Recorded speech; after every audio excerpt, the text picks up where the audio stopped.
ang message ng Hosea. Sige, bago tayo mag-start, manalangin muna tayo. Lord, maraming salamat sa pagkakataon na ito na may pagpapatuloy namin ng aming pag-aaral ng survey sa Old Testament. Lord, gamitin mo ang aming pag-aaralan ngayon, Lord, na as a window to look onto your heart, O God, para mas maunawaan ka namin, Lord, kung gaano kalalim ang pagmamahal mo sa amin at ang iba pang characteristics mo, Lord. Turuan mo rin kami, Lord, tulungan mo kaming matuto sa pamamagitan ng buhay ng aming pag-aaralan, itong mga ginamit mong lingkod noong panahong ito, Lord, para matuto kami sa kanila na kung paano mag-minister ng mas mabuti sa iyong mga tao, O God. I-bless mo ang bawat isa sa amin, kahit yung mga kapatiran namin na wala pa dito sa online. I-bless mo sila, Lord. I-bless mo ang mga kasamahan naming nasa Hong Kong, sa Quirino, sa Haliap, at even sa Mindanao, Lord, kung nag-online sila, Lord. I pray, O God, that you will bless each and every one sa amin. Ikaw ang manguna sa amin. We ask the Holy Spirit. Ikaw ang gumabay sa aming talakayan. At inihiling namin ito sa pangalan ni Jesus. Amen. Okay. Lagay lang natin yung notes natin. Nandito na tayo sa Kwan. Nandito na tayo sa Book of Hosea. So papasok na tayo sa minor prophets. Pag sinabi nating minor prophets, hindi ibig sabihin na hindi sila masyadong sikat or they are lesser important.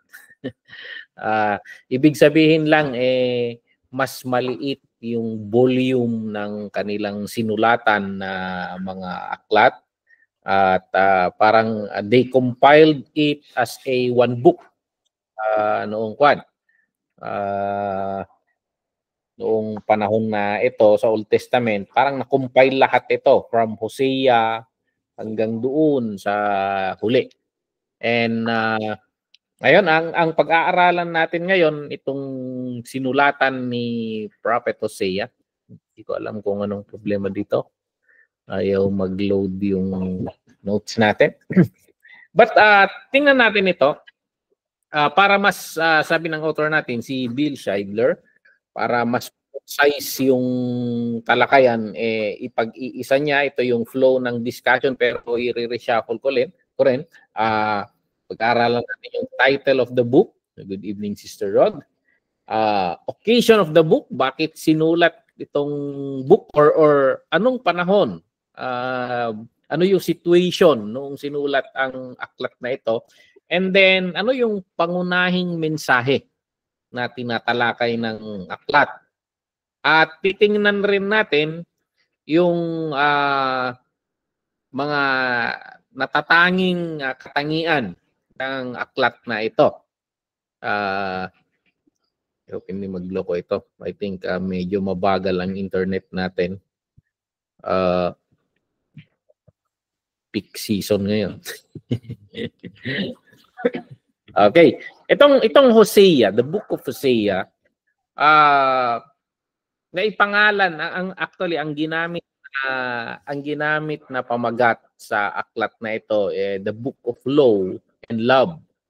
So dahil tinatalakay niya yung mga batas ng Panginoon and at the same time ini-open up niya yung perspective sa atin na makita natin ang mas malaliman ang pagmamahal ng Panginoon. So na i-demonstrate kasi sa aklat na ito yung malalim na pagmamahal ng Diyos sa mga katipan niya. So pag pumasok ang Panginoon sa tipan, talagang seryoso siya diyan. And this is a covenant of love na pinasok niya sa mga angkan ni Abraham na binigay yung tipan na yon sa pamamagitan ni Moses. So, dito makikita natin na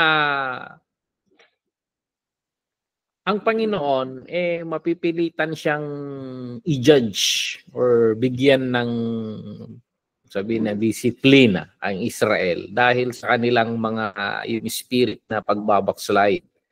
So, ayan. Though kahit ganun, dadaan sila sa mga kahihinatnan ng kasalanan nilang iyon, patuloy pa rin yung pagmamahal ng Panginoon sa kanila. So ayan. Actually, parang instead na wakasan sana ng Panginoon yung kasunduan sa kanila, dahil talagang He has all the rights, dahil they violated almost everything of it. Talagang patuloy na sinasaway nila, pero ang decision niya, do hahayaan niya yung ibang kahihinatnan, ang decision ng Panginoon is to pursue them. Parang kung babae sana na nililigawan, kahit ilang beses na anong tawag, busted, ilang beses na rejection, ang decision ng Panginoon liligawan at liligawan pa rin, parang ito pursue. So may apply ba yung prinsipyo ng Panginoon dito na pag hindi ka makuha sa santong dasalan, sa santong paspasan. Ang Panginoon, yung pagmamahal niya, hindi niya binibitawan ang mga Israelita.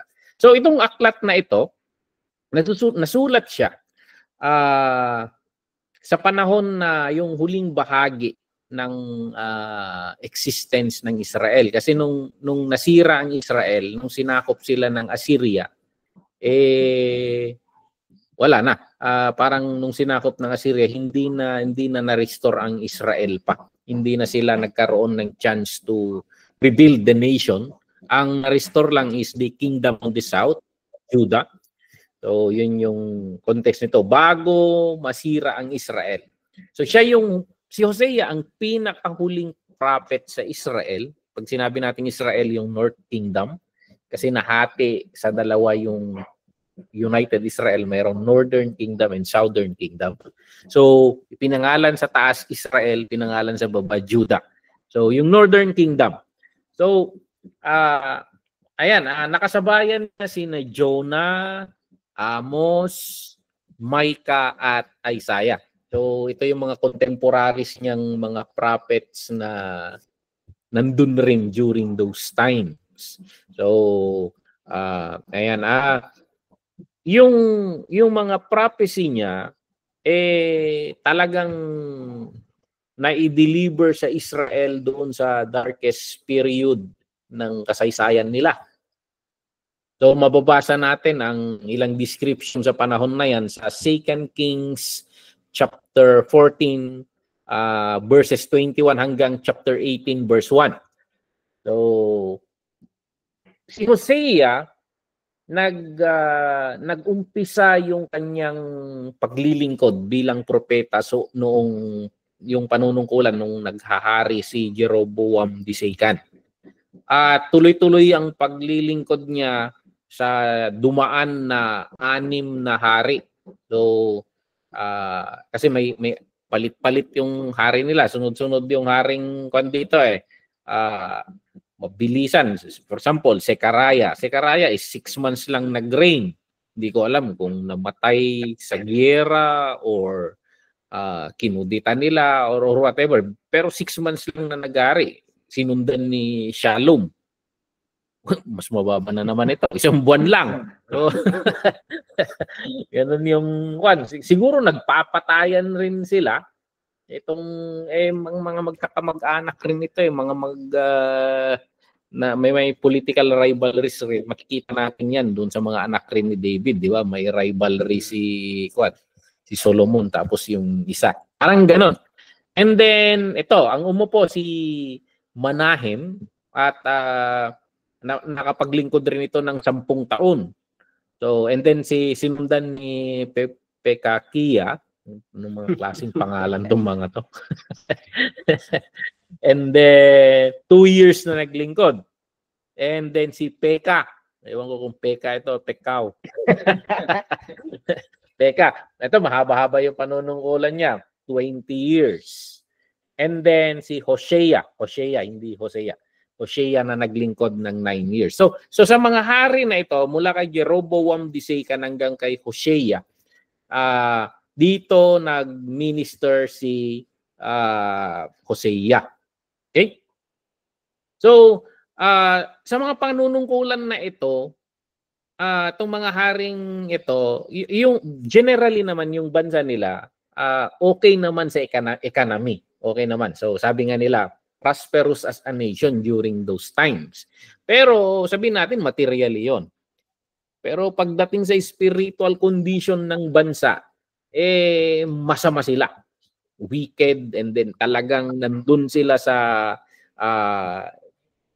nakakuan sila sa babad sila sa kasalanan. Talagang sinusundan nila yung itong mga nagharing ito si Karaya, manang-mana sa tatay nilang si Jeroboam.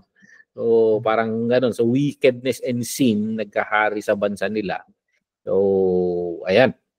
So ang maidi-describe mo yung bansa nila na idolater sila, and then patayan dito, patayan doon, and then yung mga tao parang sa Pilipinas. Parang kung titingnan mo ang Pilipinas, parang ang yaman naman ng Pilipinas na billion after billion ang pinag-uusapan ng Congress. Pero nag-i-cause ng mga tao sa dami ng buwis na nakapataw sa mga tao. So, for example, papuntang Isabela, parang every other year silang gumawa ng daan. Ganun kayaman. Hindi pa nasisira, binabakbak na. So parang ganun na may rampant ang corruption, and then hirap na hirap ang mga tao sa taxation, and then ino-oppress rin ng mga mahihirap. Buti sa Pilipinas mahal na mahal ng mga politikong mahihirap. Meron yung AKAP, pambira. Merong 4Ps. May AIX, ang daming dito, Operation of the Poor. Sa Pilipinas, ginagamit yan. Kampanya lang Pagkatapos ng kampanya, wala na yan. But yung description ng bansa nila, makikita natin sa 2 Kings chapter 15, verses 8 hanggang 17, chapter 17, verse 1 to 5. Makikita natin yung mga description ng bansa nila dyan. Regarding Hosea, kukunti lang ang nalalaman tungkol kay Hosea. Hango lahat yung information tungkol sa kanya doon sa sinulat niya rin. So yun lang yung source natin ng information. So ayan. Binabanggit siya. They oftenly call him the prophet of a broken-hearted prophet. So, sawi. Literally siguro sa pag-ibig. Broken heart. So, ang mga nababanggit sa kanya, of course, a citizen of Israel, ibig sabihin is from the northern kingdom. And then, son of Biri, nabanggit yung tatay niya, si Biri. And then, napangasawa niya si Gomer. So, ito, Gomer ang pangalan ng napangasawa niya, at madrama yung kanilang love story. Meron silang 3 anak na yung mga anak nila symbolic kasi yung mga pangalan nila prophetic lahat, yung mga pinapangalan ganito yung mga prophets. So I think para hindi makalimutan yung sinasabi ng Panginoon, ipinangalan na sa mga anak. And then yung pagmamahal niya sa Panginoon. Sabi dito sa notes natin, he had a personal heart of love and compassion towards his people. So ito yung mensahe niya, bumalik kayo sa Panginoon, magsisi kayo sa mga kasalanan ninyo. So nabuhay siya mula doon sa panunungkulan kay Jeroboam Disekan hanggang doon sa nakita niya yung nakita niya yung pagsalakay ng mga Assyrians doon sa Samaria. Inabutan niya 'yon. So, Samaria is the capital of the Northern Kingdom. Ang capital naman ng Southern Kingdom is Jerusalem. So, hindi ko alam kung ito pa rin yung Samaria ngayon. But during that time, yun yung capital city ng Northern Kingdom. Na kung pupunta tayo sa content ng aklat, sabi nga natin, wicked yung mga leaders and damay na rin yung mga tao ng Israel. So, in spite of that, na kasamaan nila, pareho mga hari, lahat na sa Israel, yung prophecy ni Hosea, ang demonstration ay yung hindi nagbabago na pagmamahal ng Diyos sa Israel. So, hindi siya masyadong mabagsik kagaya ng mga nauna. So, kasi ang emphasis niya ay yung love of God para sa Israel. Okay? And then, kahit na sabihin na natin mistiso yung pagmamahal nila sa Panginoon, yung faithfulness nila sa Panginoon, kanigid kanawan, nagwo-worship sila sa Panginoon. At the same time, may mga idols rin sila. So, may mga gods rin sila from Canaan. So, kahit ganon, sabi natin na adulterous yung relationship ng Israel sa Panginoon. Itong prophet na ito, si Isaiah, ginawa niya yung lahat ng paraan para mabalaan itong mga tao para magsisi sila. So, ayan. Ini-emphasize lagi yung pagmamahal ng Panginoon at sa pagmamahal na yon hinihikayat silang magsisi. So, ayan. Mga backsliders ang ini-strike niya sa mga mensahe niya. Ang panawagan niya ay bumalik kayo sa Panginoon at masumpungan ninyo ang kanyang kaawaan. So, yan yung pinaka dinideliver niyang mensahe. So, kung pag-aaralan itong sinulat ni Hosea, it is more on a poetry. So, mga matalinghagang mga salita ang ginagamit ni Hosea dito. So, yan. Itong aklat na ito, parang umiiyak si Hosea na nagmamakaawa na sa kaawaan na ipinapakita ng Panginoon or ino-offer ng Panginoon. Parang kung itutuusin mo si Hosea, he is pleading that they will respond sa mercy ng Panginoon. Yun yung pan ni Hosea Binibigyan na kayo ng mercy. Parang awa nyo na, utang na loob. Mag-respond kayo sa kabutihan ng Panginoon. Parang ganun sana yung mensahe niya. So kung titingnan natin yung daloy ng aklat na ito, may 4 na pangunahing bahagi itong prophecy ni Hosea. Yung una, nire-rebuke ng Panginoon ang Israel dahil sa kanilang pagbabackslide. So hindi okay ang mag-backslide. Ayaw ng Panginoon 'yan. So makikita natin sa chapter 4 ng Hosea, i-describe dito yung for Israel is stubborn like a stubborn calf. So ito pag nag-aalaga kayo ng baka, yung mga urbong, yung bata-batang baka, kaya minsan, tinutusok yung ilong ng baka, nilalagyan ng dito. Tapos kinokonek sa tali dito. Kasi pag hindi mo, tao sa Ilocano, taldeng Pag hindi mo lalagyan ng dito, kasi pag hindi hinatak mo, masasaktan yon dito sa ilong. Kaya mapipilitan sumama. So, parang yun yung purpose nung nilalagyan sa ilong. Para masaktan, mapipilitang sumama. Yun.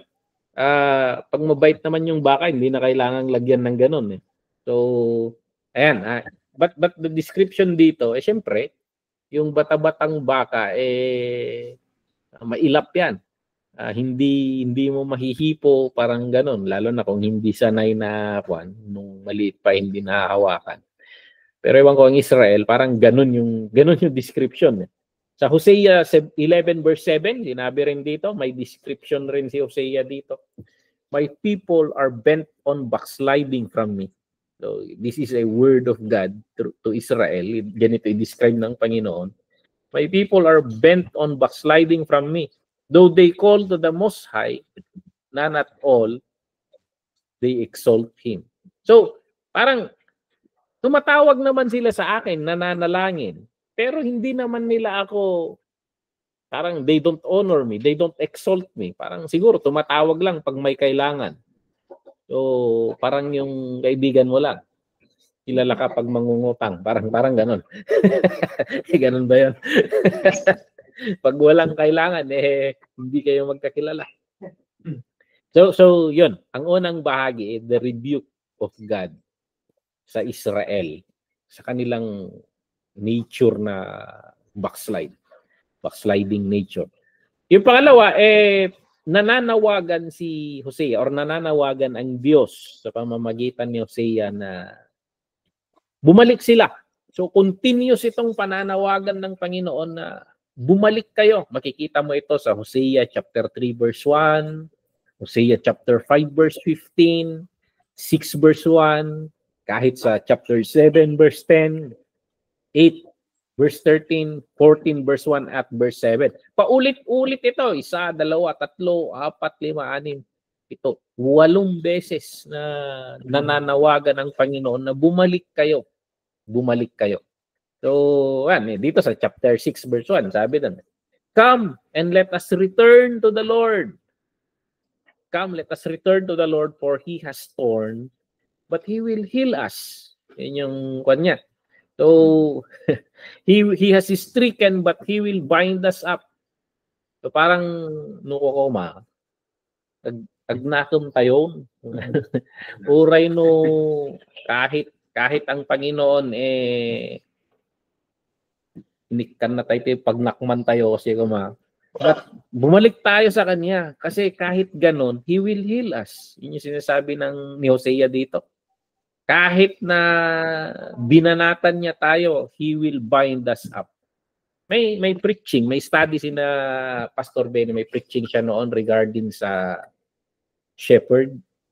Study nila doon sa Psalms na minsan yung mga makukulit raw na tupa, sinasadya raw ng mga pastol na yung paa niya parang tinitilay na sinasadya pakulan da sa akin na bulwan da. And then tsaka ibabayin niya rin yon. Siyempre pilay-pilay yon.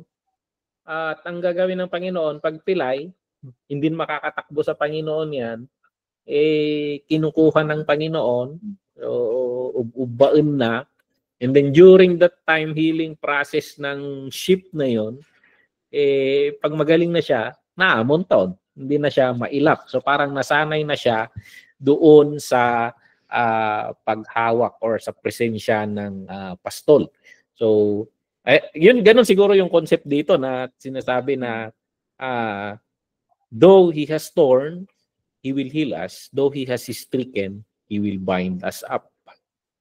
Ito, yung sa chapter 14 verse 1 to 2, sabi niya rin dito, O Israel, return to the Lord your God, for you have stumbled because of your iniquity. Take words with you and return to the Lord. Say to Him, take away all iniquity, receive us graciously, for we will offer the sacrifice of our lips. Yun yung kwan. So, hinihikayat ni Hosea na bumalik yung Israel sa kanya. And then, ano pa? Yung pangatlo na bahagi ng sinulatan ni Hosea, sabi dito, God desires to have them respond so He can have mercy on them. So, dito sa Hosea 2 verse 23, at that time, sabi dito, I will plant a crop of Israelites and raise them for myself. I will show love to those I called not love, and to those I called not my people, I will say, now you are my people. Then they will reply, you are our God. So, Ayan, gusto ng Panginoon na mag-respond ang Israel para so ganoon, pag hindi ka mag-respond, paano niya maipakita yung mercy niya? So ayan. So gayon pa man,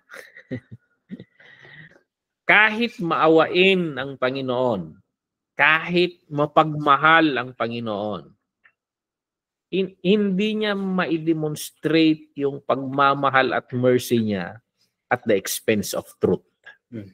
So, kaya nga sinasabi natin na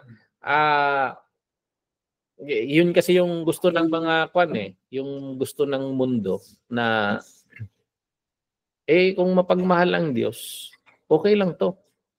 Hindi, dalawa yung characteristics ng Panginoon He is holy and at the same time He is merciful.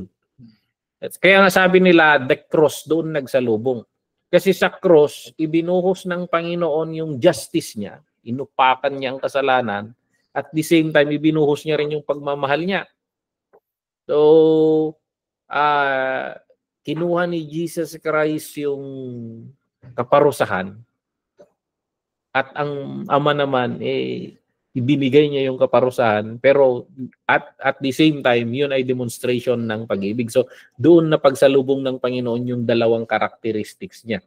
So, hindi niya tayo, magiging spoiled brat tayo niyan. Ang Panginoon, sabi nga rito, God cannot have mercy at the expense of truth. So, kung susumain lahat yon, ang pangunahing mensahe ng aklat ay mahal ng Diyos ang mga backslider, ang mga Israelita. Mahal niya at talagang ninanais niyang i-restore at pagalingin ang mga lumalayo sa kanya. So, sa pamamagitan ng yung batas na binigay niya, yun rin yung ipapatupad niya doon. Sa pamamagitan ng pagdidisiplina at parusa na mangyayari, yun yung paraan niya para mapabalik ang mga lumalayo sa kanya. So, kaya nga minsan, yung grace ng Panginoon, minsan, ibig sabihin yan, pamalo kung minsan. Yung grace ng Panginoon, minsan, masakit. Pero ang desire ng Panginoon, bumalik tayo sa Kanya. Okay? Ano pang ibang matututunan natin dito sa Hosea? Tingin nga tayo ng ibang sources natin kasi yun yung sinasabi ng notes natin dito. And tingnan natin yung ibang ideas regarding dito. Okay? Itong kwento ni Hosea kasi parang tunay na buhay na parabol yung nangyari sa kanya. Kasi hindi lang siya nagdi-deliver ng mensahe, kundi yung buhay niya mismo, mensahe. Kasi sinabihan ng Panginoon na mag-asawa ka ng isang babae na kaliwete. So, ayan. Talagang yun yung instruction ng Panginoon na hindi rin natin masasabi kasi parang wala ring data na nagsasabi na kung ganun na si Gomer noon. Walang data yun Walang data na nasasabi na kung talaga bang parang pakawalang babae na si Gomer bago niya nasawa. Hindi natin alam yun. Walang information. Pero noong sa kalagitnaan ng kanilang relasyon, naging adulterous siya doon. So, yun.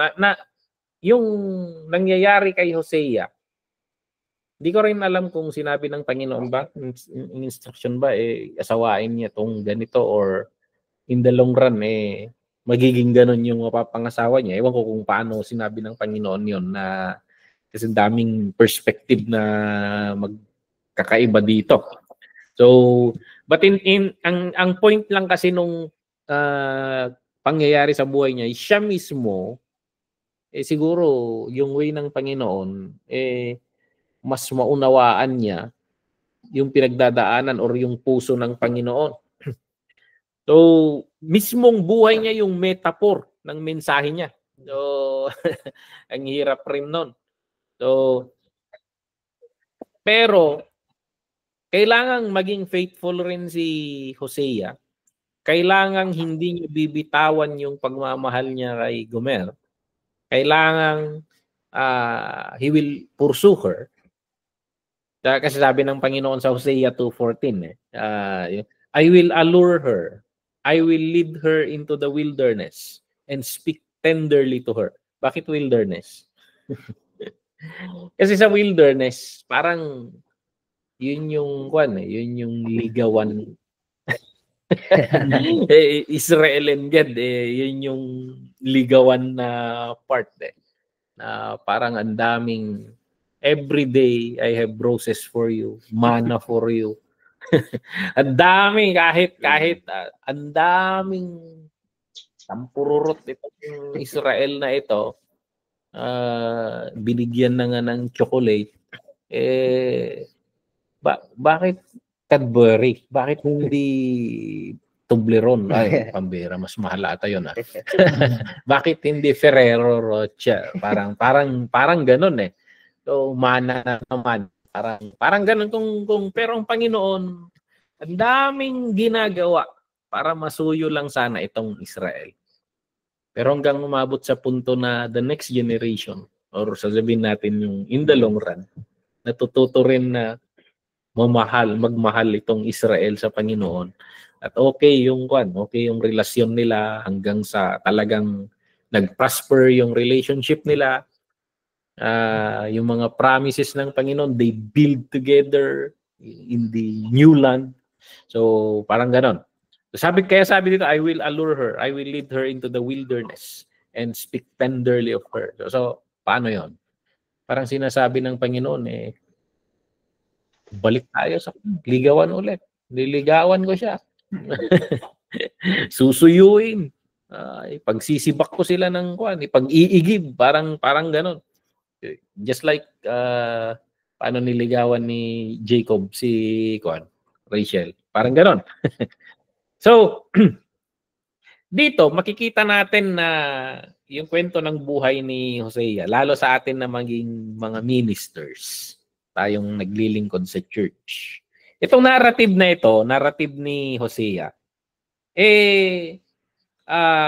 i-challenge tayo nito na i-embody natin yung costly love ng Panginoon. For example, pastor ka. May mga miyembro na gustong sumuong sa apoy. May mga miyembro na ilang beses mong sinabihan hindi natututo. Pero kailangan nating i-embody, isabuhay yung pagmamahal ng Panginoon. Kasi si Hosea, tao rin lang si Hosea, pero in-embody niya yun. In-embody niya. We need to reflect God's grace. Minsan pastors, magiging pastors kayo and you help your pastors. Marami sa inyo, you help your pastors to pastor the church. So sometimes many in the church cause us to be broken-hearted. Pero ito yung matututunan natin. Just like Hosea sa ministry, huwag tayo mag-give up. Kaya yan siguro yung yan yung sinasabi natin siguro na pangunahan na natin yung anniversary natin. Ano ba yung team natin? Stand firm. Abound in the work of the Lord. Stand firm. Stand firm in love. Parang ang Panginoon, parang si Hosea. Huwag kang sumuko. Mahalin mo ang mga minamahal ng Diyos. Parang gano'n. Yan yung matututunan natin siguro dito. So may iba't ibang themes na tinutukoy itong kay Hosea. Yung characteristic, yung faithfulness sa covenant. So diniinan ni Hosea ito, yung desire ng Panginoon ng loyalty sa relationship. mas gustong-gusto ng Panginoon ng loyalty sa relationship rather than ritual observance. Yung kasi marami sa church na they do the church thing. Magsimba sa linggo, kumanta pagkanta, parang paikot-ikot ka lang sa mga ritual, pero ang paggusto ng Panginoon ay yung loyalty mo sa covenant. Loyalty mo sa covenant. Kasi dumaan rin tayo diyan eh. Pag hindi ka napagbigyan ng Panginoon, minsan nanlalamig ka sa kanya, lumalayo ka sa kanya. So, nagtatampo ka sa kanya. Pero yun yung gusto ng Panginoon kasi na yung loyalty natin sa covenant. Yun yung gusto ng Panginoon. So, napapaalalahanan tayo rito na i-prioritize natin yung heartfelt devotion natin. Our heartfelt devotion. Sabihin na natin sa mga members natin. Kasi pag pumasok tayo bilang pastors and leaders of the church, covenant ata natin yan sa Panginoon. Na you don't abandon the church. Parang ganun, na napasaktan ka lang eh.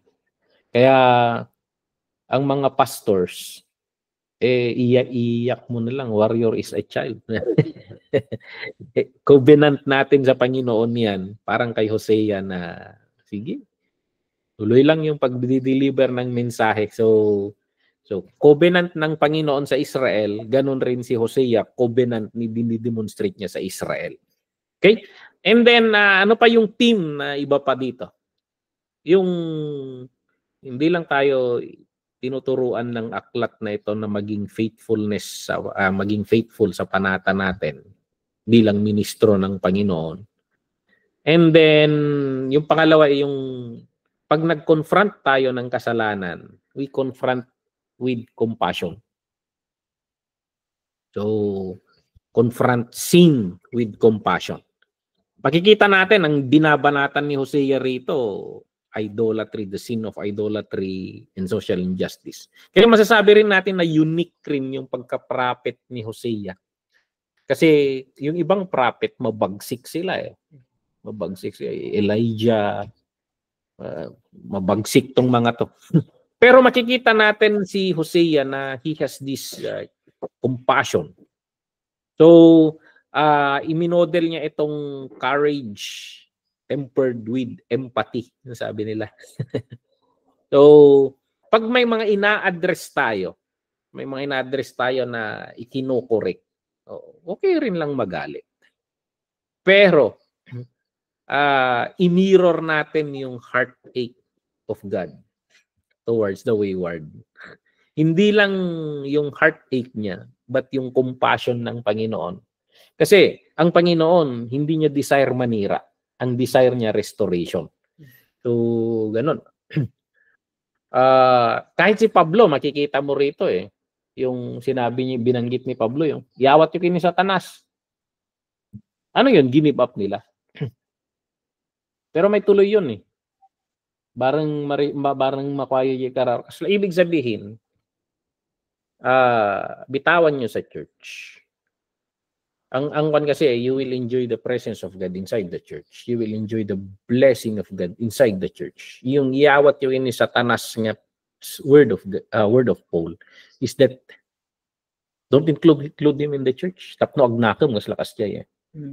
And then he will realize later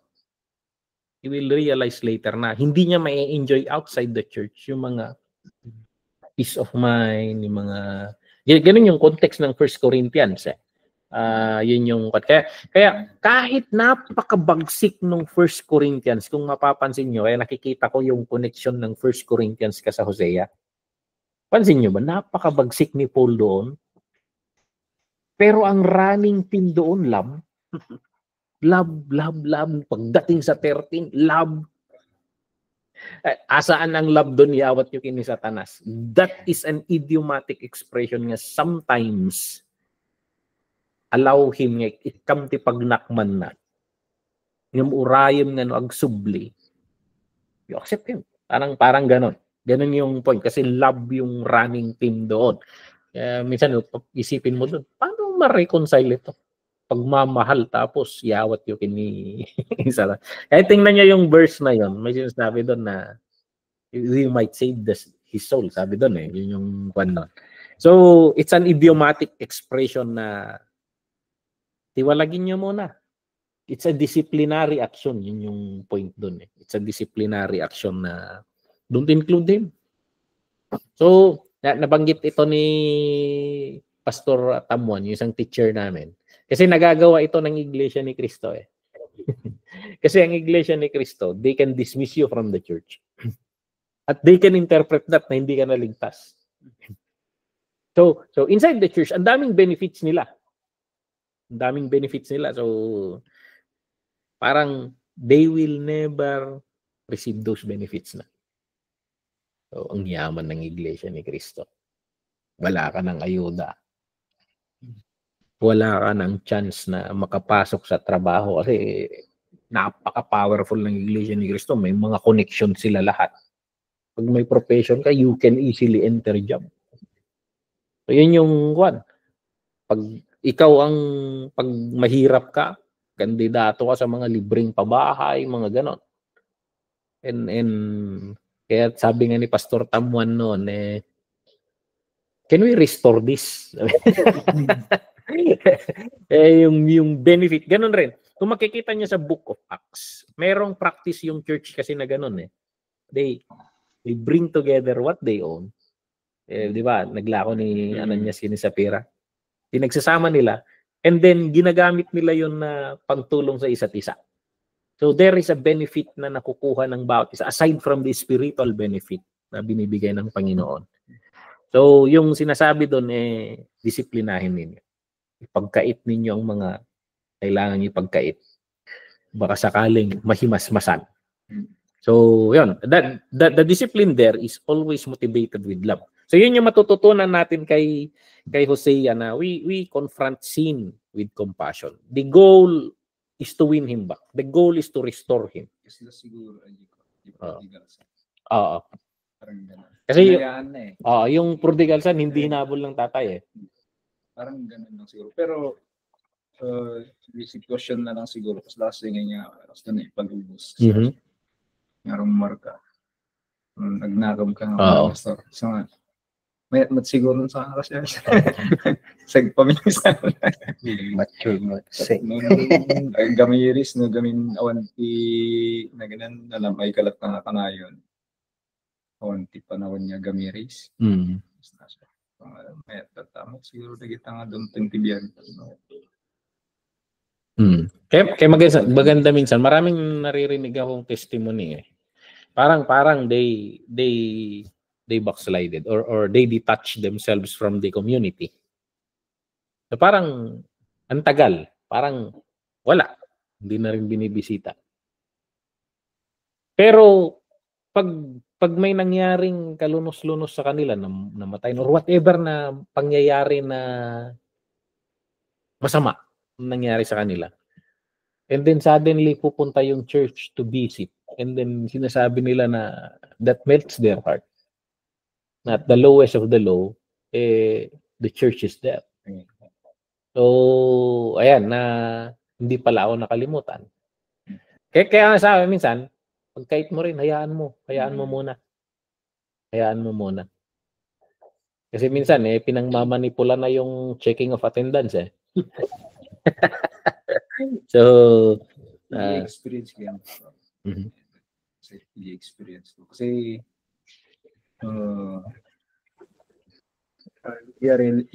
realization ko matitibiyag. Tapos lang ay may gamit itipan panunod nga kita mo itibiyag dagiti kakabsat nga maparpariwara iti panagbiag da. Kitkas lang ay nga awan iti awan kapag pag-asa. But then kanya kamay sa no amirisik dagiti banbanag pinaglabas iti biyag ko. Basta niya no anak nga nagdalan ka dagiti anak nga as lang niya anak siguro naka-amiris as lang siya Kasi agyam yaman nakitiya po eh. Kasi na-experience ko dagi jay. Kasi nga medyo napariwaramat ba si tibiyag. Tapno nga adati basehan. Kasi iso nga siguro yung bagbagang pastor nga. Nga mayat nga yung mapalubusan nga maranasan tayo nga. Experience tayo nga dagiti kalukwan. Nga biyag. Tapno nga adati pagpanunutan nga ay nasay-sayat gayam dahi nga biyag ng dayto eh. Kasi nga adati ang serving nga basis tayo nga may mayat gayam iti agbyag iji din na ti Apo. Kasi kada kami syempre namati kami nga ubingan. Nung syempre madingay igaputi influensya ti lubong kun iti barkada. Hanya nasayat iti naglabasan. Ngam numampay kasi igapu iti panagayat iti Apo na isubli tayo latta. Kat adan day kumain iti realization nga makita mo nga ay adagay ang pagimbagan natin iti banbanag. Pinagsublikan kat mas establishing nga di panunod tayo ngayon nga kailangan tayo ngayon steady kasi amomon iti biyag nga awan iti Dios iti biyag kasla siya mabalid siguro. Possible na yun yung punto ni Paul doon sa context ng Corinthians. May sinasabi rin ako sa message sa isang sermon ko noon na may halo rin sa experience kasi. I think sa totoong Kristiyano na nakaranas sa presensya ng Panginoon, sa kabutihan ng Panginoon, sa lahat ng benefits of salvation, ang pinakamahirap ay yung mag-backslide. Madaling gawin yon, pero pinakamahirap kasi it is an struggle sa atin kasi pag lumabas ka sa saklaw ng Panginoon, pumunta ka sa buhay mo, may i-compare mo yung sinasabi mo, may i-compare mo yung difference. Parang life is empty, hahayaan ng Panginoon yun eh.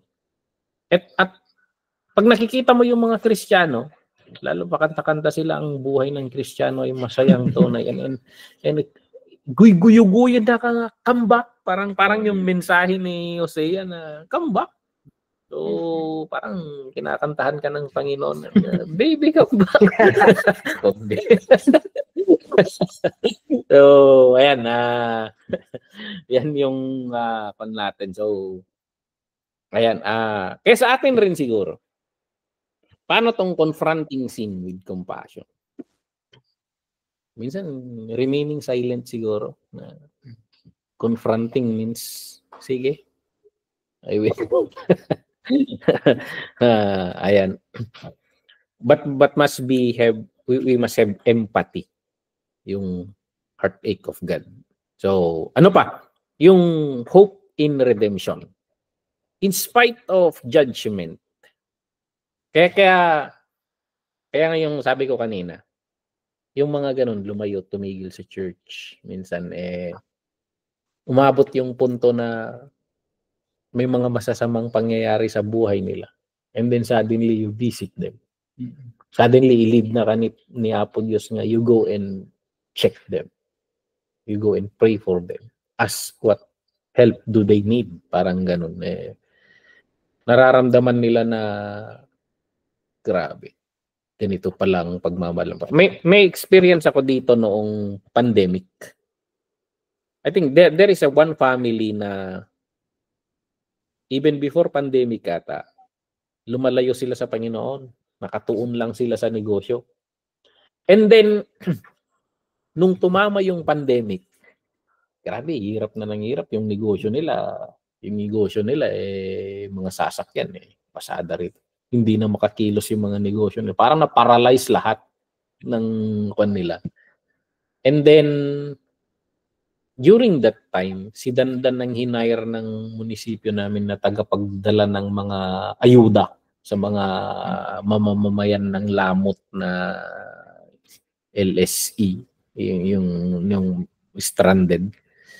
At nagkataon na yung barangay na yon na bagsakan nila Dandan ng malapit sila doon. At nakita nila kami. Niyaya kami sa bahay nila. Tapos nagkataon na may birthday na anak niya doon. At nung nagkwekwentuhan, nung patuloy yung program ng kwan, may mga testimony. May mga testimony sa bago yung prayer ng birthday. Nag-testimony siya tapos umiiyak siya na. Sinasabi niya, lumayo ako sa Panginoon. Parang nakalimutan namin ang Panginoon. Pero ang interpretation niya sa situation na yon, layo raw nilang yun sa Panginoon, desire nilang lumapit sa Panginoon, at minsan ang interpretation natin sa paglapit ng Panginoon, yung umpisahang magsimba muli. Ganun minsan ang tao. Hindi naman na sila makapagsimba dahil lockdown na. Pero ini-interpret niya yun na in their desire to restore the relationship with God, God Himself sent a pastor to them na hindi nila raw na galing pa sa Ifugao. parang ganun na umiiyak siya doon na God knows our heart. So parang ganun yung kwan. So yung pagsisisi niya sa puso niya na very helpless kasi parang wala rin siya. Ganun tayo minsan Parang yung common na religion natin dito kung gusto mong magsisi sa Panginoon, kailangan mo magpenitensya, kailangan may gawin ka penitensya, magpapako sa cross, paluin yung sarili mo. Sa atin naman pumunta sa church, magbalik loob, parang ganon. So, ang message na isa ni Hosea is the hope in redemption. Na in spite doon, ang Panginoon ang pinaka-inaabangan niya ay yung restoration. So, ayan. As ministers, ito sana yung sa atin na the message of hope, the message of affirmation na sinasabi natin na kung gusto mong bumalik sa Panginoon, nakabukas lagi yung mga kamay niya. Parang ganun. The message, just like the message of Jesus Christ sa prodigal son, di ba? Hindi sinundo ng tatay niya. Pero nung nakita ng tatay niya na parating siya, sinalubong na niyakap. Kasi, nag-aabang lagi yung tatay. Ganun yung heart ng Panginoon. So, itong Book of Hosea, very relevant ito sa atin. At matututunan natin dito, hindi ko naman sinasabi na kwan. Kasi there are instructions na kasi ng Panginoon kay Hosea yung iba Pero madiskarte si kwan. Gaya rin nung isang pinag-aralan natin nun, yung creative avenues of communication. Paano may co-communicate yung compassion of God? Parang I delivered a message this morning na regarding plateaus or yung stagnation sa faith natin. Kasi maraming pastors na pag stagnant yung faith ng member, binabanatan. Alam mo naman yung na minsan hindi mo naiintindihan kung bakit ka napunta doon sa sitwasyon na yun. Parang nag-stagnant lang yung spiritual life mo. Tapos banatan ka pa. Parang ganun. The idea na how can we communicate the message of God's compassion na kasi nagsusumamo si Hosea rito hindi siya nagagalit Pag susumamo yung way niya na mangusap. So how can you communicate that emotion of God? Si Hosea, I think colored na kasi nauunawaan niya ng malalim. Kasi parang na-realize niya yung family niya, ganito ang ginagawa niya sa Panginoon. Nakakapagtaka dito. Kasi hindi lang sa nangangaliwete yung asawa niya. Umabot pa sa punto na nasadlak siya sa slavery. Parang ibinenta siya bilang slave. At pumunta si Hosea doon, tinubos niya. So, just to restore, hindi na lang pauuwiin binili niya yung asawa niya. Kasi umabot si slavery Pero nakakapagtaka dito kung magkano yung pinambili niya. 30 pieces of silver. And that is the pinagbenta ni Judas. Bakit ganun lagi yung bintahan? Parang ganun eh. Parang hindi lang siya picture ng kwan. Pero parang, kaya nga minsan sabi ko, parang nabasa ko na to ah. The number 30, silver, speaks of what the Lord Jesus Christ did later na kaya makikita mo rin na prophetic actions yung mga nangyayari dito. So, ayan, yung ministry ni Hosea, maraming sakripisyo pag ministro ka. Marami kang pagdadaanan, mga emotional hurts bilang minister. At very very very challenging 'yan sa ministry. Bukod pa doon sa ministry na hurts. May sarili kang buhay eh. Minsan ganun rin sa buhay eh.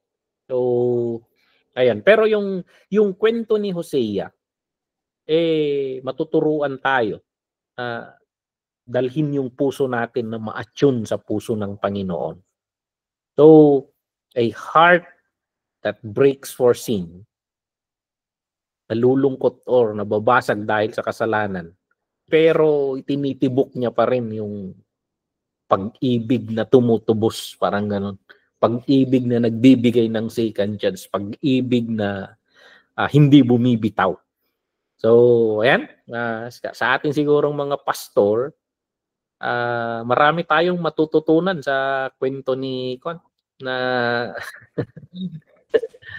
instead na yung sinend kong video noon, yung kambing na pumapasok sa apoy, baka pag tayo yung ninurungor tayo.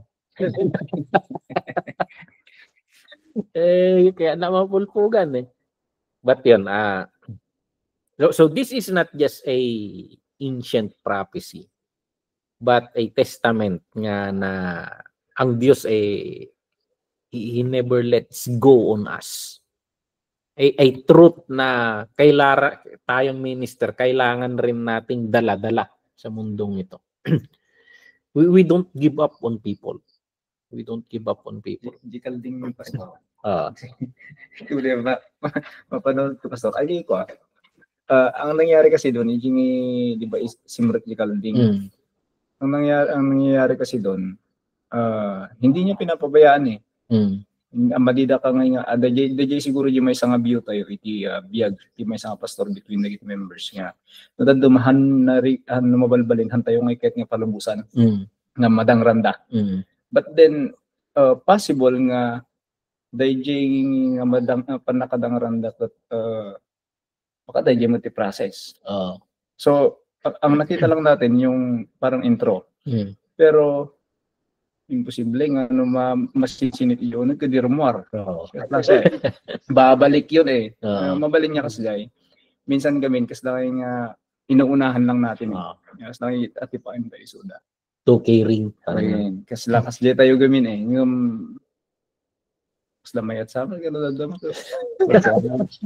Bayang basit. Bayang basit nga mata. Posible ang maling nga masinit. Kasi posible nga dirumar. Kasi siguro. Kambasit pag nakman na. Ganun rin siguro. Pwede yun. Pwede. Okay, di nga rumar no mga masinit. So, parang that's yung kwento ni Hosea. Isisend ko, panoorin ulit natin yung video ng, kasi ang ganda rin ng ang ganda rin ng analysis ng Bible Project. Inikayat ko tong mga lahat tayo dito na tumambay kayo sa sa channel na yon sa YouTube, yung Bible Project. Kasi ang ganda ng mga way nilang mag-analyze ng scripture na talagang it makes sense. At bawat book may itong pinag-aralan natin, umabot tayo ng 1 oras na. But they can in a vivid and graphic illustration, ang gagaling nila. How can they teach that in less than 10 minutes? Parang ganon eh. Ang galing ng talagang they have that anointing also na and doon ako nagre-research minsan ng maraming mga introduction ko sa messages. So, ayan. Yung summary niya rito, may nahati raw sa 3 bahagi yung aklat ni Hosea. Yung Hosea's marriage to Gomer, yung accusations and warnings for Israel, and then more accusations and warning. So, ayan, sa pag-aasawa nila, nag-adultery hanggang sa ni-restore ni Hosea a picture of what God is doing for Israel. And then, prophetic symbols of God's relationship with Israel. Maraming yung covenant sa Sinai. Okay naman yung relationship nila doon. But ang pinapakita niya doon na later they bow down to different gods. Naging idolaters sila, so spiritual adultery. So makikita natin dito na dahil nilabag nila lahat ng kasunduan, nag-iisip-isip ang Panginoon kung wawakasan na yung relasyon, but God got the option na just renew the covenant. Liligawan ulit. Bakit? Anong rason doon? Because God is love. God is compassionate and God is faithful. Yung nature ng Panginoon, and not because of us, but because of Him. Yun yung kanya. So, ayan, bibigyan niya din yung sabi mo nga, minsan hayaan mo kayang tumambay sa loob ng urno. Kasi hinayaan ng Panginoon hinayaan niyang sakupin sila ng Assyria. And then, parang yung Assyria rin. Kasi during that time, uso yung allegiance. Titingin ka ng, diskarte ko rin to nung bata-bata ko, hindi rin ako malaki. Maraming mga bully sa eskwelahan. Ang technique doon, magtingin ka ng isang bully. Babarkadahin mo yon. Magiging protector mo yon. So, pamalit ko noon. Kopyahin nila kung gusto nilang kopyahin yung assignment ko. Ganun yung technique ng Israel They build relationship with Assyria para protektahan sila ng Assyria. Pero nangyari, dumating yung punto na inupakan sila. Sinakop sila kasi ang Israel kasi hindi lang basta maliit na bansa yan. Bakit lahat na dumadaan ng empire, sinasakop lagi yung Israel?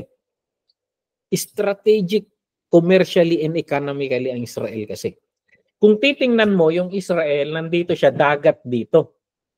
At dito, disyerto.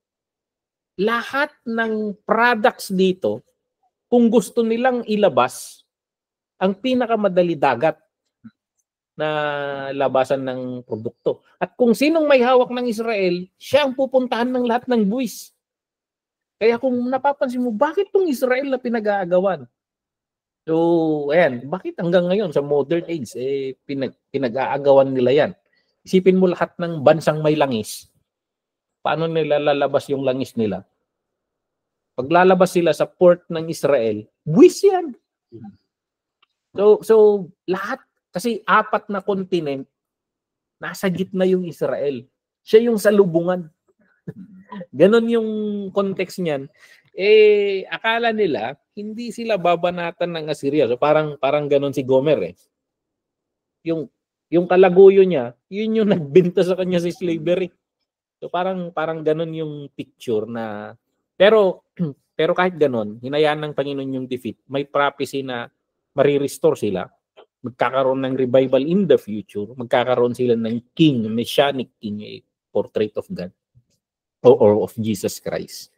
So, ayan, paulit-ulit lang yung picture na iyon hanggang sa accusations and warning. Pero makikita natin doon, i-send ko ulit yung link ng video. Link ng video. So, ayan. Itong Hosea's, ito poetic revelation or poetic writings of Hosea, naglalaman ito ng mga katotohanan tungkol sa character and nature ng Panginoon. So, actually, napakagandang i-message ito. Napakagandang i-message. Ang pinaka-iniisip lang ng Panginoon, kabutihan natin, to heal and to save us. So, ayan. nasa prophecy na darating ang Panginoon na i-restore niya ang Israel. At ang daming ang dami ring anong tawag nito? Katuparan na nangyari sa New Testament tungkol diyan. But anyway, hindi ko na na-upload yung notes natin dito kasi ayaw magbukas. I think it's because of the weak internet. But yun yung Book of Hosea. Next time na lang natin siguro pag-aralan yung Joel. Medyo mahaba yung... So, wala. Ayaw pa rin mag-upload yung notes natin. But isend ko yung link ng Hosea and pag-aaralan, panoorin na lang ninyo. So, anong masasabi ninyo sa kwan? Idea ni Pastor Cons na hayaan kaya muna natin ang gustong tumalon sa turno ng apoy. Kasi minsan sinusuyo. Pero nakikita natin dito minsan I think darating yung punto na we shift to prayer mode na we care for them through prayers. Lord, amo na palaluan. Mas lakas niya be compassionate. May mga experience akong ganyan na meron yung may text kasi sa Proverbs na yung regarding pride. Pride comes before destruction. Yung picture na ipatangkanan na titel na maklaat at di bumurong will be destroyed without. May mga experiences na akong ganun na there are people in the ministry na ganun. And then parang during those times the Lord shows me something ba na kwan. Parang hindi ko alam kung imagination ko lang, but I saw them in a certain bad situation.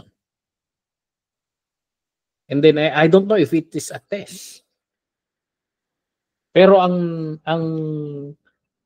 pumasok agad sa isip ko na verse, parang nag-flash agad sa akin na verse yung no dagiti kalaban mo kita da mapagtengdang nga nasayaat hanggang nagragsak na najay kay tabaka bumaliktad ti ako des lakas yan kay hangar kay na ako just day but I think it is a test nga how will you react to those spiritually the Holy Spirit is guiding me to intercede for them, pray for them, Lord spare them, protect them, hamo nga ipalubos nga mangyari dayto yapo.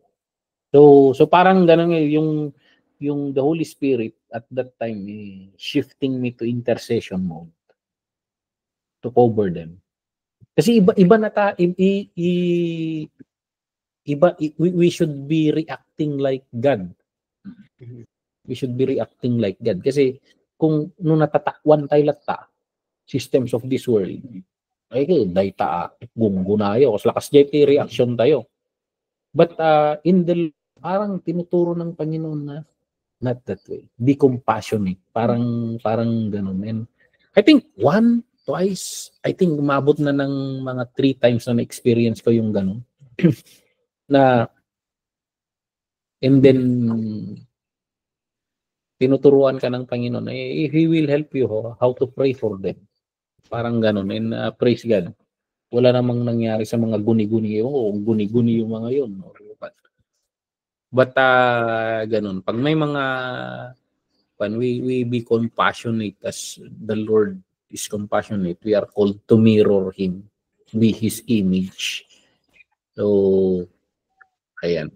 Matututunan natin. Pastor, alam ti na basit naman ako. Minsan iyabiyag tayo gabi. Nung kita ang dadagiti kakabsat nyo, then dagdal mga katao makikita tayo ngayon pas laham videohan ngayon na ayos iturong itibiyag. Kasi lang yung umay iti panunod, iti may isang tao, may panunod tayo na dagdal. Kasi lang yung Awan data. Kasi nga, awan ipinasaya nga pagbanagan na. Which is, umay-ngimot di kapan panunutan niya. Hantayo ang mabalin niya. Ikulong ka dagiti ikulong dagiti panunod tayo nga kasjay lang. Kasi han nga mabalin nga limitaran ti aramidon ni Apo Dios nga even ka dagiti nga Israelita nga iket kasangay nga kaslaong kapag asa kanya da. Ngam addagayam ti plano ni Apo Dios. Kadagiti biyag daw. Nga even kadagiti nga tattao nga kasi kada tayo adutin na witnessan tayo nga pariwara ti biyag da. Ngam tatta may ministro da.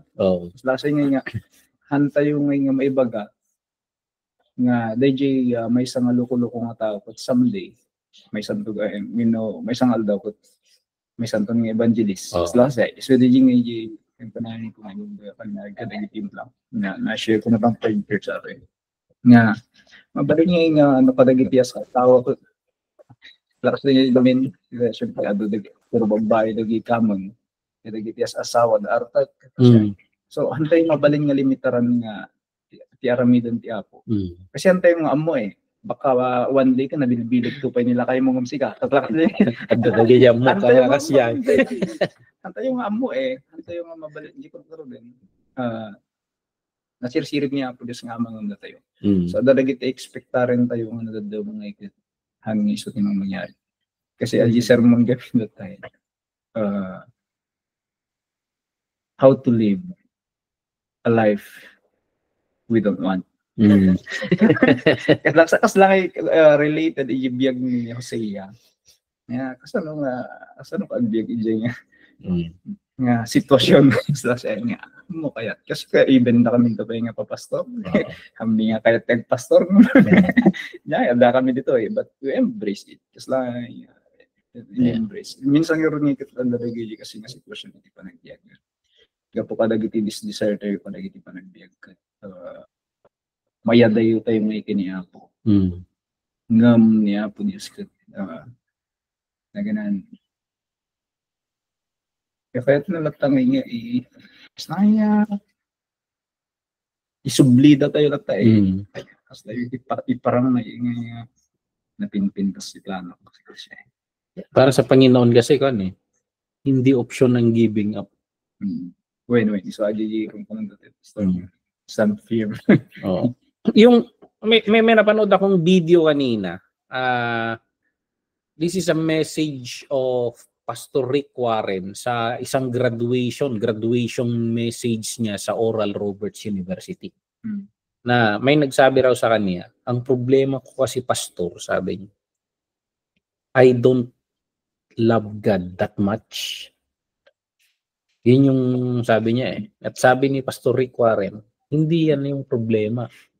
Ang problema, kulang ka ng understanding how much God loves you. Kaya sinasabi mo or hindi mo namamahal ang Panginoon ng yung much na sinasabi niya. Parang hindi ganun katindi ang pagmamahal niya sa Diyos kasi kulang ka sa kaalaman. So I think that message, kasi cut yung message na yun yun yung encouragement niya at sa graduate na mga ministers sa Oral Roberts University. We are called to preach the love of God. Kasi kung mauunawaan ng mga tao kung gaano sila kamahal ng Panginoon, they will love Him in yung kasi kurang lang tipan na kamom Kasi you cannot, once you understand God, you cannot help but fall in love with Him. So, para sa akin, nung na-realize ko yung kabutihan ng Panginoon, parang, ayoko maging pastor. But that made me respond and say yes to the Lord. Nung naunawaan ko yung gaano kalaki yung pagmamahal niya sa akin, yung unconditional love niya na on that worst moment of your life, na-realize mo na, He still loves you. Hindi nagbago. Kasi sabi ni Pastor Rick Warren doon, kasi yung pagmamahal niya, it's not because of what you do or who you are. He loves you because that is His nature. Yun yung sinasabi niya na pag na-realize ng tao na mahal niya yung tao na he don't want to give up because his goal is restoration. So, yun yung na it is a challenge. I think it is connected with Hosea na ganun. I hope na sa dulo ng kwento na in love si Gomer sa kanya. I hope kasi ang Israel naman in the end of the story, sabi niya all will be saved. Sabi niya yung nabanggit ko nung last time na pag na-rapture ang tao, na-rapture ang church and na-realize ng Israel na totoo pala. He never gave up on us. At and then makikita nila na totoo na nandun lagi ang Diyos, na hindi niya sila inabandon, na ni-restore niya sila united as nation. On that moment, marirealize na doon ako naniniwala na yung interpretation na yun na all will be saved. Lahat ng Israelita ay mas saved. Yung Israelita during that time. Because they will respond na totoo pala. Kasi ngayon maraming Israelita na hindi naniniwala sa Diyos.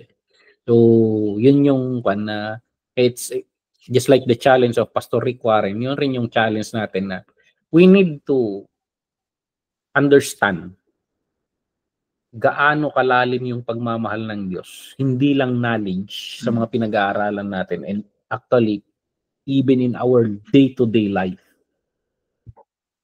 Para kaya nating communicate. Kasi si Hosea, naunawaan niya yun sa day-to-day life niya. Tinurse siya ng Panginoon na mahalin niya si Gomer. Tinuruan siya ng Panginoon. So in our day-to-day life, kilalanin ang Panginoon. Baka darating yung punto na puro pagmamahal ng Panginoon na i-message natin.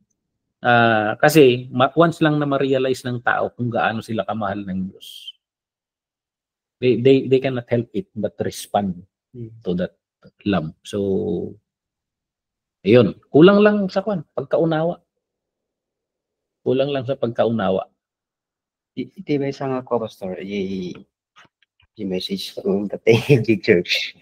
Selangay ko kay connection ni story ni kasasaad ni Hosea. Apay ngayon nga ko, because langay nga bakit pinoporso ng Panginoon yung love niya sa Israel. And then, ganoon din kay Hosea, dun sa asawa niya, na bakit kaslangay nga sinabi ni Pastor Condri na apayan na nga ba, ang lata ko man nga nga matay da di jayon, kaslangay kasi but in connection kaslangay nga kaslangay nga isublit niya po Diyos DJ naawan nga ko nga DJ ko mga min kaslay pusi-pusin na ko mga DJ curse kaslangay reverse to DJ curse. So I think DJ ko kaslangay nga apay nga uray no kaslangay parang how many times nga bawon da J handa nga makaalay ni J pagbaga ni Apo Diyos.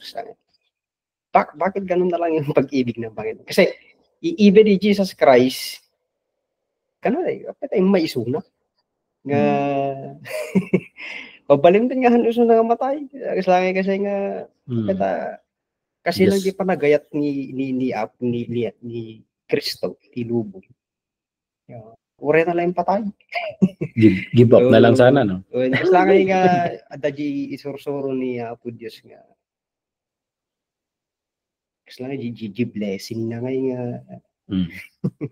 Kaya't na ko na di pastor ko tatay nga di ikararag mo di kasi lang yung mga bless your enemies.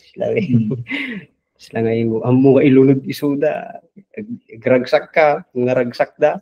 Agladingit ka nung naladingit da. Kasi lang kasi nga I think kasi lang isubli ni Apo Diyos DJ ko DJ amo itong tulading isuda to ada DJ mapagting DJ kalaban da gragsak da. So ang humiuna may expound yun. I think ang punto ni Pastor Dennis dito yung kasi the Lord God designed us in His image and likeness.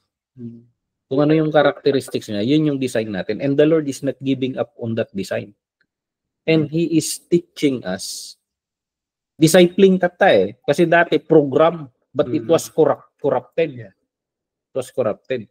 Ngayon, in these situations na nangyayari sa atin, tinuturuan niya magmahal ka, magpatawad ka, magpakumbaba ka, magmahal ka, even pagmamahal is a command eh. Ang mundo kasi feelings yan eh. Pag wala na. So parang ganun yung kwan ng Panginoon kasi tinuturuan ka niya. Ito yung design mo. Ito yung kailangang gagawin mo. So yung connect ko rin sa message ko kanina. Kasi we were designed on a perfect faith. Ang Panginoon perfect yung kwan eh. The invisible will be visible ka kanya. Ganun yung ginawa niya kay Abraham. Kasi si Abraham nag-umpisa rin sa doubt. Ang akala niya hindi siya mapoprotektahan ng Panginoon, nag-skandinala ni bakit na. And then dagijay ko sinasabi niya sa Panginoon, pag mamamatay ako Panginoon, kukunin ang tagapagmana ko yung anak ng katiwala ko. Hindi ganyan yan. Di ba sinabi ko na magkakaroon ka ng anak, magkakaroon ka. And the Lord, ang design ng Panginoon is that He will build the faith, na just like the faith of God. Na pag sinabi niya, let there be light, there was light. That kind of faith. And umabot sa punto kay Abraham na from that doubting, umabot sa punto na sabi niya hinihingin ng Panginoon yung anak niya eh. Sabi niya, kung mamamatay to, kaya niya akong bigyan ulit. Kaya niyang buhayin to. So parang kaya ang Panginoon ang ninervyos sa faith niya eh. Parang ganun na eh. Umabot yung punto na build yung faith sa kanya. Yun yung goal ng Panginoon. Ganun rin kay Moses. Kasi si Moses, ang dami niyang ginakatakutan eh. Hindi ako marunong magsalita. Alam ko, ang dami niyang hesitation sa sinasabi. Pero itong Diyos na the Lion of Judah, sabi, talagang astig ito. Parang, umabot rin sa punto si Moses na tumayo sa harap ni Paraon na talagang he stood like God stands. Ganon yung image pag titingnan natin si Moses. Ganon ang image na nabuo kay Moses eh. Yung image na astig. Parang the image of God na hindi mo siya ma-shake. Parang ganun. That's a kind of leader na umabot sa what? And ganun yung ang daming kwento. Even si David, up down. So dami niyang pero ang nagustuhan ng Panginoon, the man after God's own heart na naka-align lagi sa gusto ng Panginoon. So it doesn't matter, ang dami niyang ups down, pero umabot rin sa punto na talagang aligned siya sa Panginoon. So, ganun yung buhay ng mga sinishare ko kanina na ang goal ng Panginoon, umabot tayo sa ganun. Kasi, pag binabasa mo yung kwento ng Israel, up down, nakakaumay itong mga to. Upakan ko na lang kaya parang ganun, tigil na. Hindi kasi yun yung nakikita niya eh. Nakita niya sa dulo ang Israel na napakaganda. Ang Israel na tinatawag na natin na a bride na wearing white, wrinkle-free. Parang ganun. Yun yung nakikita niya. Tayo kasi, ang nakikita natin, yung situation ganun rin siguro tayo sa mga pastor. Baka ang makikita natin, pag-give up ka na sa member, pero darating ang Panginoon, mas matinding pastor to pagdating ng panahon kaysa ikaw. Ganun yung kita ng Panginoon. So, parang ganun. So, yun yung pag-i-imagine natin ito. Hindi nag-give up ang Panginoon dahil may nakikita siya sa dulo. So, in connection yung sinasabi ni Pastor Dennis, he is working on that. He is working on that na tinatrabaho pa lang niya eh. Pero mape-perfect rin yan. So, sinasabi ko sa message ko, nun anusan na kanto pa na po Diyos kan anusan mo tabagbagin mga kalakyan ma. So ayan, we don't God does not give up on us. Oo, huwag rin mag-give up. God does not give up on His church. Us as a pastor, huwag ka rin mag-give up. Parang yun yung we can learn na parallelism sa buhay ni Hosea. Preach anyway. Love anyway. So, ayan. Ang daming sermon na mabubuo dito.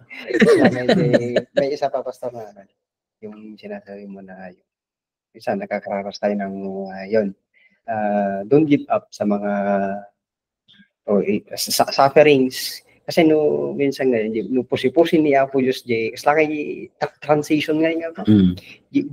Change, kahit ni Apo Diyos nga i-design.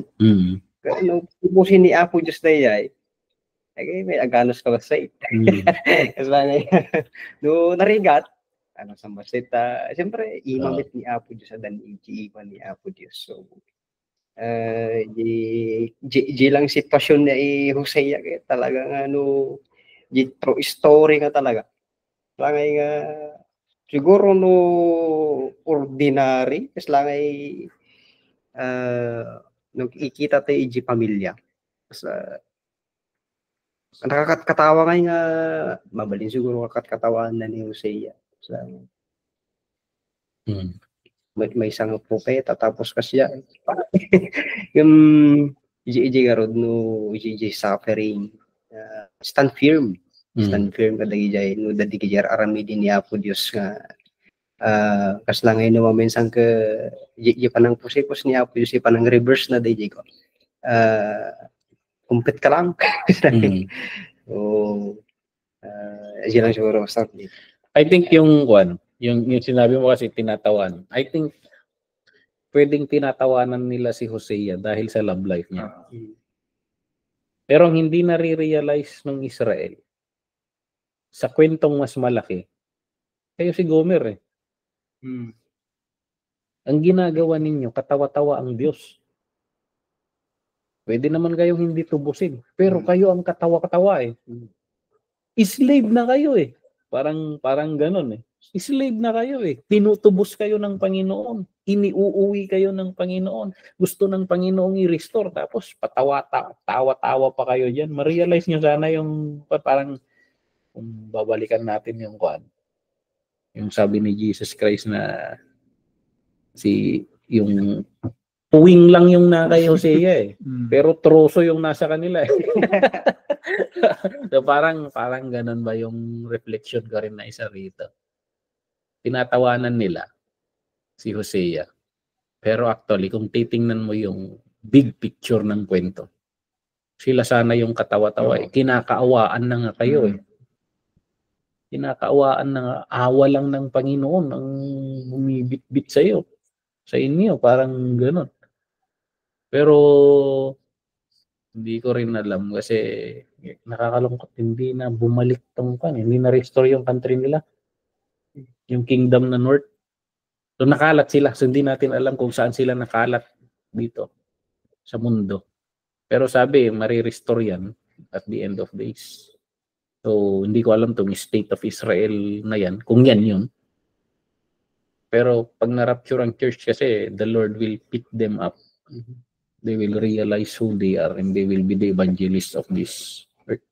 Nakikita ng Panginoon na this will be the most passionate batch of ministers in the world.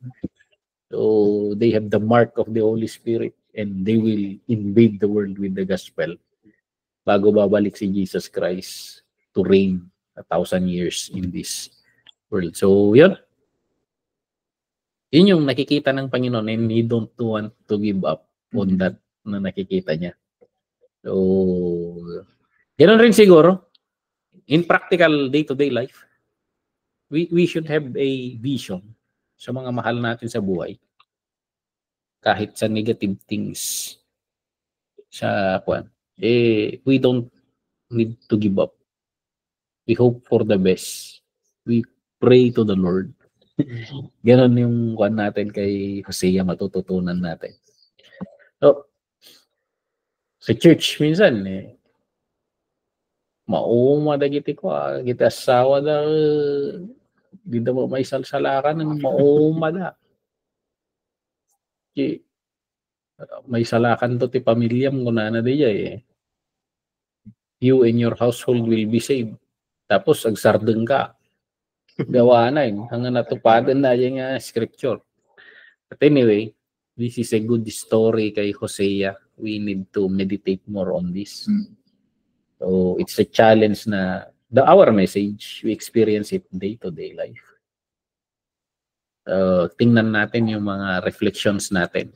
Kasi pag day-to-day life yung mga ginagawa nating message, iba yung tama. Kaya kay Hosea. I think marami rin ng nabasag ang puso sa pagdi-deliver ni Hosea. So, lalo pag nag-message na, tinatawanan niyo ako sa asawa ko eh. Mukha nyo yan eh. Kaliwete kayo eh. Di nyo lang alam. Tinubos ko siya. Kasi sinasabi ng Panginoon na tubusin ko. Parang ganon. Kayo, kung hindi kayo tutubusin, parang ganon. Magsisinga kayo, parang ganon sana. Pero iba si Hosea ang mag-message eh. So, a prophet, a broken-hearted prophet, masabi nila. But, ayan. So, maybe one day, you stand in the pulpit a broken-hearted pastor. Kasi you deliver a message. Makaka-relate ka siguro dito na maraming picture eh. We stand like Jeremiah, the weeping pastor. Umiiyak ka sa harap. Broken-hearted pastor. So marami tayong natututunan sa iba't ibang propeta. And pwede ka rin sino yun? Yung dami-damili. Hindi, may PowerPoint na tayo ngayon. Hindi na kailangan yung mga ganun. So, yan. So, purihin ng Panginoon. Ito yung message natin. May mga reflections rin kayo kung reflections, meditations, questions. But this is the book of Hosea. And we cannot have our class on Wednesday. Sama bigyan mo. Sige. Dati may samat niya na reflection ko dito eh. In the book of Hosea. Nga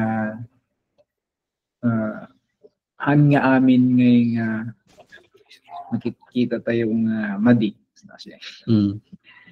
Ket madi talaga. Wala dito may sangay nga makita ko dito eh nga. Minsan kikitan tayong may negatiban ba ng mga nasaya at hindi dapat ganyan. Kasi nga at nalawag niya dito in the book of Hosea nga even kadagiti hanga nasasaya at nga banbanag nga makita, ma-experience, ma-encounter tayo di panagbiag nga at dati mensahe nga kaya't niya i-deliver ti Apo inibiyag iti tunggal nga isa nga makakita when maka-witness kadagiti nga paspasamak. Dito may sana nakita tayo. Kasi even kada tayo kireti nga panahon, nakikitan tayo dito biyag ni Hosea, kada mensahe na kailigin biyag dito nga may sa kada tayo. So may nga nadadama, ang tirigat na garod, no, dadagitid hanga na saya nga paspasamak iti panagbiag, lumabalbalinhan tayo kaya dumalan dyan. Ilangan mo tayong aramidan, lumisay. Kasi lakas na nga nadadama, which is dagayam iti mensahe nga kaya't ni Apo Diyos ngayon nga i-deliver when ibaga kada tayo babain iti dayo nga sitwasyon which is umiiwas tayo. Pero ang problema, pabalik-balik yan. Hanggat hindi mo nakukuha yung mensahe through that situation, hindi yan titigil. Parang babalik din yan. Kahit punta ka ng Solano, may encounter mo pa rin yan. Dadijikas jay, which is pagmayatan na kini Hosea. May salang agunda, may salang kunati Apo ko. Sige Lord. Kasi lang nga, andun ka na rin sa sitwasyon na yun. Kasi lang nga, bakit? Kasi question yung panagkawa. Habang ada ka dito, sitwasyon nga dito, apay nga, ang mga padasin nga agbiag. Iti dito ang sitwasyon. Klase nga di kakita. Kasi baka nga mo adati na saysayat nga banagan na. Isla hiyibiyag tayo. Nga nagado magamig ka. Iwas nga dagos. I think in reflection mo, Pastor. Kasi sa atin, ang alam natin, nagpipreach lang tayo sa pulpit. We prepare our sermon on the pulpit. Pero just like Hosea, baka sometimes the Lord wants us to preach, not because with words, but with our life. In the sense na may mangyayari sa buhay mo, i-guide ka ng Panginoon doon, na hindi ka aya-aya sa tingin mo yung direksyon ng buhay na yun. Pero kailangan mong dumaan doon kasi gagamitin ng Panginoon yung buhay mo na mensahe sa iba. Kasi ganun si Hosea eh. Sinabi ng Panginoon, mag-asawa ka nito. Yung anak mo, pangalanan mong ganito, ganito, ganito. Kasi hindi ang hihingin ng Panginoon sa iyo hindi ka magme-mensahe ng pasalita. Kundi sa pamumuhay. There is a certain role play na kahit siguro hindi natin naiintindihan. Pero yung nasa paligid natin, may mga bumabasak. Parang may mga ayaw tayong may mga ayaw tayong gawin pero inililid ka ng Panginoon doon. So, minsan, I think babalik rin kay Peter ito eh. Diba sinabi ni Peter na darating ang panahon na may magsusuot ng damit mo. Diba, baliktad yun pag malaki ka na sana ikaw na ang magsusuot. Pero pag pumasok ka na sa sisakol ng Panginoon, siya na yung nagko-command. Kaya laging sinasabi ni Paul, slave of Christ. We need to realize that we are slaves of Christ. And what He commands, pag-aari niya tayo. Pag-aari niya tayo. So, yun rin yung titingnan natin dito na I think we need to think deeper, meditate on it na ministers. Kasi, sigurado ba, Lord? Mahirap ata to parang ganon. Pero, minsan, gaya ni Hosea, bahagi ng call natin, bahagi ng buhay natin bilang Kristiyano eh. Kaya yung sinasabi ni Jesus siguro na turn the other cheek. Mahirap yun eh. Pero you need to do it kasi may kwento. Nabasa ko lang ito. Merong nakalimutan kong anong bansa ito. But it is a university na dominant ang Muslims.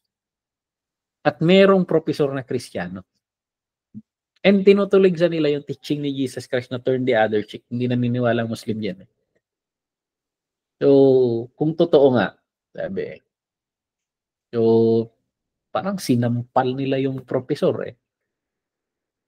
Pero yung professor, hindi siya nag-react. Tingnan nga natin kung totoo. Ganun, parang they persecuted the professor.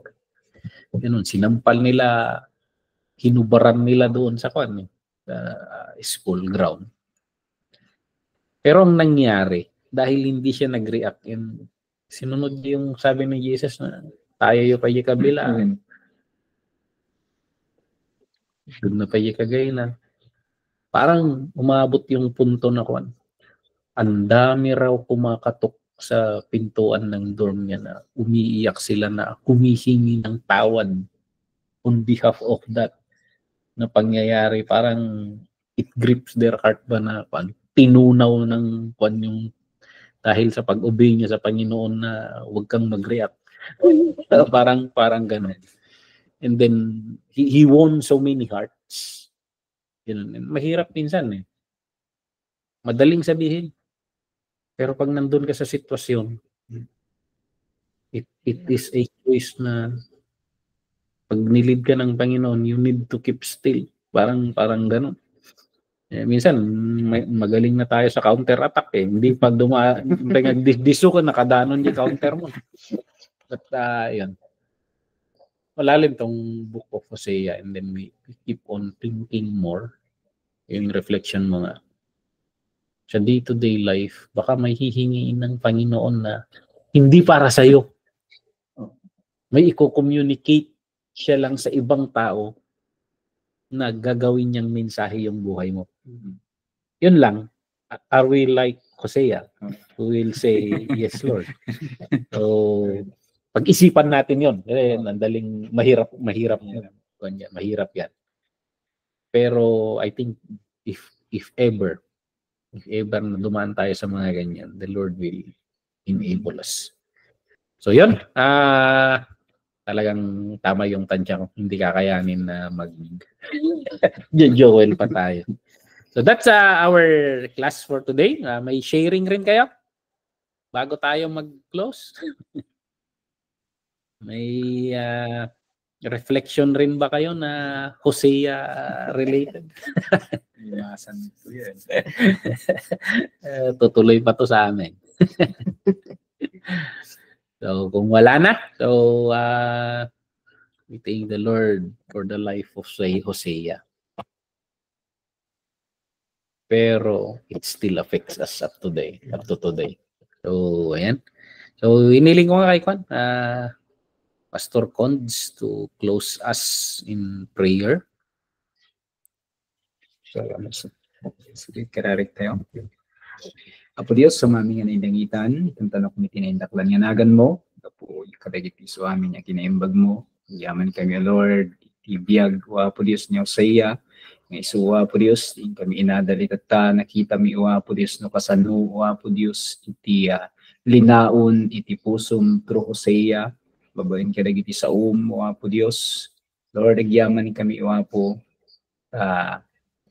nakita mi no kasano iti kadakkel iti panagayat mo Apo Dios kada kami ken iti sangalubungan yaman kami Lord babaen Apo Dios daytoy nga ayat ngin pariknam kadagiti kakabsat ni Israelita nakita mi Apo Dios ken na experience mi met kadagiti biag mi nga even kada kami Apo Dios nga haan nga Hudyo ket naranasan mi Apo iti dakkel launay nga parabor mo ket daytoy iti maysa nga pagyamanan mi ket ni kaanuman han nga makanay dagiti anyaman nga kabaelan mi Apo Dios nga mangsubad ka dagitoy nga kinaimbag mo nga Apo Dios agyaman kami latta kasustinarenda kami Apo Dios tapno iti kasta mapadayawan itinagan mo mausar dagiti biag mi Apo Dios kas instrumento mo Apo Dios ket Lord mabalin niya daytoy lang ti mabalin niya kabaelan mi Apo Dios nga aramiden nga muama tawatan mi kaditi tulong ken kaasim iti tunggal may sa kada kami ta sa dino man nga lugar Apo Dios iti ayan mi usarenda kami kadi Apo Dios tapno iti kasta o Lord iti planom ken pagayatam maaramid kadi kadagiti biag mi agyaman kami Lord agyaman kami kadagiti mensahe agyaman dagiti reflection Apo Dios iti tunggal may sa kada kami iti daytoy Lord nga adal mi iti daytoy nga rabi pagyamanan da ka Apo Dios kinasirib ken panakaawat nga inted mo iti tunggal may sa kada kami padapadaen da kami benisyonan da kami nga daytoy banting even kadagiti kakabsat nga di Hong Kong kadagiti na dumaduma nga lugar dagiti kakabsat mi nga agad-adal iti daytoy Apo Dios nga Old Testament Bible Survey agyaman kami Apo Dios kadagiti respanda iti ayab iti panagadal iti daytoy Apo Dios nga subject katagyaman kami Lord agyaman kami alawen wama sa katagtultuloy kadi nga mangted ti panakaawat mangted Apo Dios iti rag-ukon ayat mi Apo Dios nga mangsukimat pay Apo Dios dagiti banbanag maipapanken ka katagyaman kami Apo Dios kanda kami kas kinunang paligid sa nda kami nga pinanawan Apo Dios iti daytoy nga lubong kapalaeng no diket Lord insada kami iti daytoy nga lubong nga adda Apo Dios ti manual mi ket saan kami nga mayaw-awan ta dagiti sa si bibiyag da katagyaman kami Apo Dios agyaman kami dalan da kami ron ti Santong Espiritum iti panagbiag mi itinaldawal daw naman pa yung klase mi Lord ito no Wednesday nga Apo Dios sikalat ta kaditi agtultuloy nga mangisuro kada kami through the help of the Holy Spirit nga isuwa Apo Dios ti kang runaan nga teacher mi Apo Dios katagyaman kami Lord igibiyag mo Pastor Brian usarem mo instrumento tapno iti kasta may kan ka na marupatan o Apo Dios iti nalawlawa nga panagiin na dahil may papaniti da ito yung Apo Dios nga banag. Katagyaman kami, i-bless mo ro ti panagina namin, iti da ito nga rabii, kat Lord, tantanok mi kinaindakla nga nagan mo. Tinagan niya po mi nga Jesus, inawat mi amin na ito'y. Amen. Good night. See you soon. Bye. 2 days na lang. Yeah, 2 days See na. you. Tuesday, kay Pastor Eva sa Wednesday. Sige. God bless sa ating lahat. God bless, Pastor. God bless everyone. Bye. Bye. Sige pa.